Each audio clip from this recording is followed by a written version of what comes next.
Ce programme vous est proposé avec le soutien de la région Provence-Alpes-Côte d'Azur.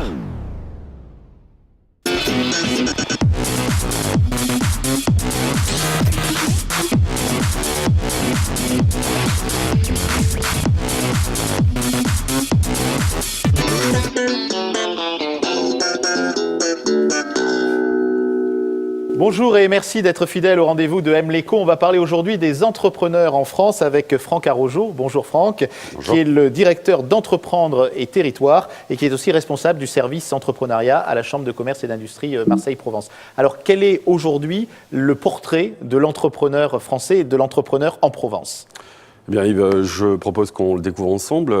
Il y a peu de temps, avec Entreprendre et Territoire, on a découvert un indice que l'agence France Entrepreneur a mis en place depuis l'année dernière donc en France et dont elle s'est inspirée d'une initiative québécoise. Et grâce à cet indice et les illustrations qui en découlent, on peut se faire une idée du portrait robot de l'entrepreneur en France. C'est toujours un rêve de toute façon aujourd'hui d'être entrepreneur en France, de se mettre à son compte ? Il n'y a pas photo, j'allais dire. Oui, c'est non seulement un rêve, mais en plus d'être un rêve, ça devient réalité de plus en plus pour la moitié d'entre nous, puisque la moitié d'entre nous voudrait entreprendre en France. Je vais vous le montrer rapidement. Donc 32% de la population qui réside en France a été à un moment ou à un autre placée dans une dynamique entrepreneuriale. Et par contre, celles qui se retrouvent hors de cette dynamique, c'est parce qu'elles pensent que les investissements financiers sont trop importants ou alors qu'il y a un risque d'échec très important aussi. Bon, bien entendu, ça constitue les 2 tiers de la population. Donc c'est lié à la prise de risque qu'on a chacun en nous, de dire, bon voilà, je peux y aller, je veux y aller, je prends le risque de créer mon entreprise, ce qui est peut-être un peu moins confortable que le salariat. Le risque, de toute manière, avec le système français d'aide et de stimulation de l'entrepreneuriat, il est quand même largement limité parce que, du coup, avec l'écosystème, toutes les aides qui existent, celui qui ne veut pas entreprendre, il va le faire exprès bientôt. Alors c'est une affaire d'hommes ou de femmes ? Plutôt d'hommes, voilà. Donc 38% sont plutôt des hommes, 27% des femmes, 44% sont quand même des actifs qui sont occupés, qui sont salariés éventuellement. 25% d'entre eux sont plutôt des demandeurs d'emploi. C'est à signaler parce qu'il y a de plus en plus de demandeurs d'emploi qui veulent créer leur propre emploi à défaut de créer une entreprise.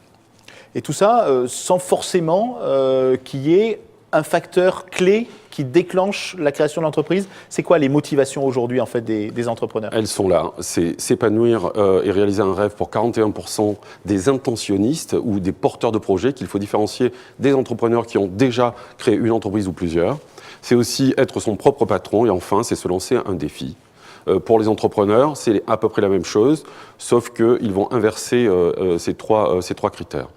Bien sûr, gagner plus d'argent, là aussi, ça reste une motivation forte. Mais pas la seule. Pas la seule. Puis là, on voit aussi qu'il y a une culture entrepreneuriale en France. Alors, les Français considèrent que l'entrepreneur, c'est plutôt quelqu'un qui est autonome dans son travail. Plus de hiérarchie ?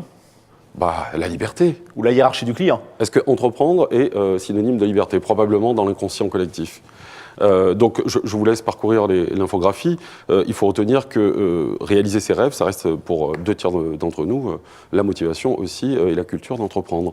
Enfin, avant-dernier slide, les Français, ils vont entreprendre parce qu'ils ont la passion du métier. Ça, c'est important de le dire.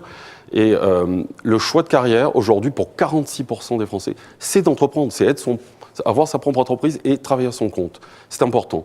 Après, il faudrait contextualiser ce portrait robot de l'entreprise, enfin de l'entrepreneur et de la liberté d'entreprendre avec ce qui se passe sur les territoires. Je rappelle qu'effectivement, nous éditons un magazine qui s'appelle Entreprendre et Territoire, qui va reparaître cette année sous la forme d'un semestriel et qui va d'ailleurs faire état à chaque numéro des statistiques de chacune des régions et des territoires.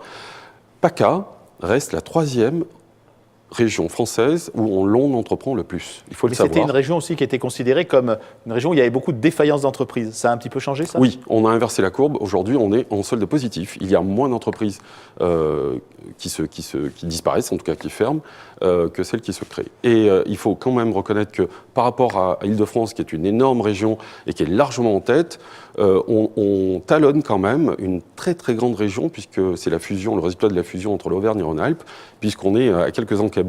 À noter quand même que les Bouches-du-Rhône sont le 4e département où il fait non seulement bon entreprendre, mais où la dynamique est très très forte. Alors un mot, Franck, quand même sur un problème qui va être un problème à la fois démographique et économique, la reprise d'entreprise. On voyait d'ailleurs ce terme apparaître sur un des documents que vous avez présenté tout à l'heure.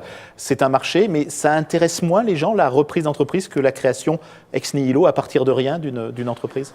Ce n'est pas en ces termes-là que je le poserai, mais la reprise peut paraître plus facile puisqu'on ne part pas de zéro. Ouais.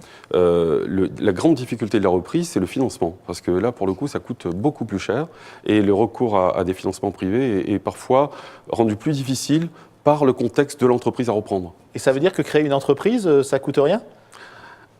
Pas loin, hein, depuis les lois de Dutreil, avec 1 euro, on ouvre sa SARL, voire sa SAS. Hein, oui, mais ça, c'est pas sérieux. C'est pas sérieux, mais oui, c'est beaucoup plus facile aujourd'hui. Aujourd'hui, en France, il est en tout cas facile d'ouvrir une entreprise en 1 semaine. Le CABIS vous parvient dans les 3 semaines, 1 mois maximum. Et le CABIS n'est que la pièce d'identité de l'entreprise. Mais oui, la reprise, pour revenir juste un instant dessus, l'enjeu majeur, c'est l'emploi, le maintien de l'emploi dans ces entreprises qui sont effectivement à céder. Et on commet une erreur quand on considère qu'en fait, la reprise se base sur la démographie du chef d'entreprise. C'est faux. De plus en plus d'entrepreneurs veulent avoir plusieurs aventures entrepreneuriales. Donc du coup, ils essaient quelque chose, ils réussissent, ils vendent, ils rachètent autre chose, etc. Donc on est dans une espèce de cercle vertueux.